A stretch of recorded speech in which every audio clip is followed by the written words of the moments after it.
Captain Joginder Singh Yadav, Paramvir चक्र। राधे राधे महाराज जी।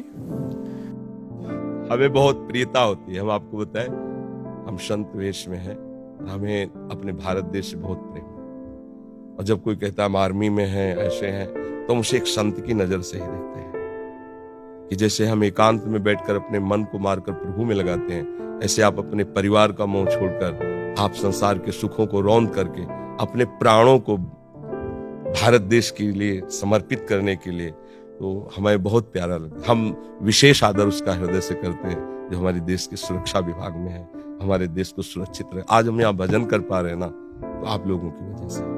अगर हमारे देश में सैनिक ना हो तो आतंक कहीं भी जा करके सब विनाश कर दें। इसलिए आपका हम अभी ये शब्द आज तक किसी को नहीं बोला, ये बोल रहे हैं कि आज हम आपका स्वागत करते हैं कि आप वृंदावन में पधारे हैं। इस बात का हमारे देश की रक्षा के लिए आपने जो कष्ट सहा, आपने जो वीरता दिखाई, उसका हम स्वागत करते हैं, उसको हम प्रणाम करते हैं, क्योंकि आप जैसे वीरों की ही वजह से हम सुरक्षित भजन कर रहे हैं। अगर हमारे देश में आप जैसे वीर ना हो, उसमें गद्दारी कर बैठे, तो हम मारे जाएंगे। हम जितने भारतवासी चैन से तभी सोते हैं जब आप बेचैन होकर रात में जागते हैं, हर समय तैनात रहते हैं, हर समय भय है, विपक्ष कभी भी कहीं से वार कर सकता है।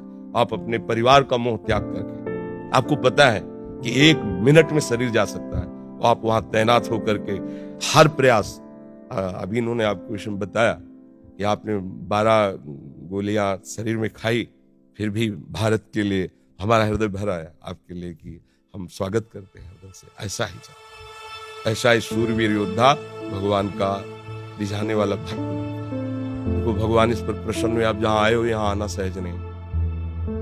ये श्री धाम वृंदावन है, और प्रियाजू की कृपा के बिना आप संभाषण भी हमसे नहीं कर सकते, क्योंकि हम कुछ नहीं हैं, पर हम उनके एक यंत्र हैं। बिना उनकी कृपा के, जैसे ना, ये आपको कृपा किसी साधन से नहीं मिली, किसी देश की सुरक्षा से मिली। आपको श्री जी की चुनरी और माला ला के पहनाए, विशेष स्वागत इनका करते हैं, क्योंकि हमारे देश के लिए प्राणों का बलिदान करना बहुत कठिन बात है। प्राणों का बलिदान करना, और ये स्पष्ट, एक गोली में तो धूल चाट लेता है, और आप उतने के बाद भी प्रयासरत रहे कि हमारे देश की सुरक्षा में कोई अंतर लाए। इसलिए ये हमारे ठाकुर जी श्री जी का माला है। महाराज जी, पिछले कुछ समय से आपको सुनना शुरू किया है, बहुत आनंद की अनुभूति होती है। महाराज जी, हम भी भजन मार्ग में आगे बढ़ना चाहते हैं, कृपया मार्गदर्शन करें।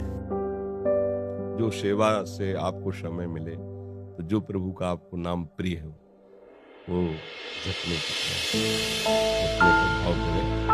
और अगर आपको कहीं ऐसा अवसर मिले कि नौजवानों को आप शिक्षा दे सकें अधिक से अधिक, भले आप सरकार की तरफ से निवृत्त हो जाएं, तो अगर कहीं भी रहें, तो आपका सबसे बड़ा भजन होगा आप हमारे देश की तैयारी करें। गाँव के या अपने प्रांत के नौजवानों को उनमें शूरवीरता भरिए, उनमें देश रक्षा का भाव भरिए। भगवान इसी से प्रसन्न और नाम जपो। और सत्संग सुनने से है कि असत धारणाएं नष्ट हो जाती, वास्तविक बात समझ में आती। एक दिन शरीर तो जाएगा ना, तो अब जहां जाना है उस ठिकाने, देखो कितनी कृपा आपके ऊपर है कि आपने वो प्राप्त किया है। देखो बड़े बड़े पदों में बैठना भी पुण्य का काम है, लेकिन हम उसको उतना आदर नहीं देते, क्योंकि हम बैरागी हैं, भगवत मार्ग के प्रति। लेकिन एक शूरवीर योद्धा को जो देश के लिए प्राण अर्पित कर रहा है, हम उसको उतना ही आदर करते हैं जितना एक सन्यासी महात्मा का आदर करते हैं। हमारे हृदय में उसके प्रति उतनी श्रद्धा है। जैसे सन्यासी अपने जीवन को समर्पित करके हर कष्ट सहता है, दूसरा नहीं जानता कि वो कितना अंदर से, बाहर की केवल बात आप जान रहे हो। जिन भोगों में आप जल करके गिरते हो, उन भोगों में जल कर वो चुपचाप सह रहा, जो वास्तविक मार्ग का प्रतीक है। ऐसे ही वो अपने देश के लिए हर मोह ममता का बलिदान करके लगा हुआ है। और कितने ऐसे वीर हैं जिन्होंने प्राण त्याग दिए देश के लिए, हम उनको प्रणाम करते हैं। हाँ, अंदर से भावना से प्रणाम करते हैं। आप नाम जप करते रहिए और सत्य वस्तु की प्राप्ति की चाह कर लीजिए, तो ये जो समय गया बड़ा मंगल में गया। आगे जो जाएगा वो और महामंगल में जाएगा, क्योंकि शरीर छूटने के बाद यदि भगवान मिल गए ना, तो पूरी बात बन गई। इधर देश सेवा हो गई और उधर जीवन का लाभ मिल गया। यहाँ तो यश हुआ ही, यहाँ तो सम्मान है ही। कोई भी ऐसा नहीं जो तुम्हारा सम्मान नहीं करे।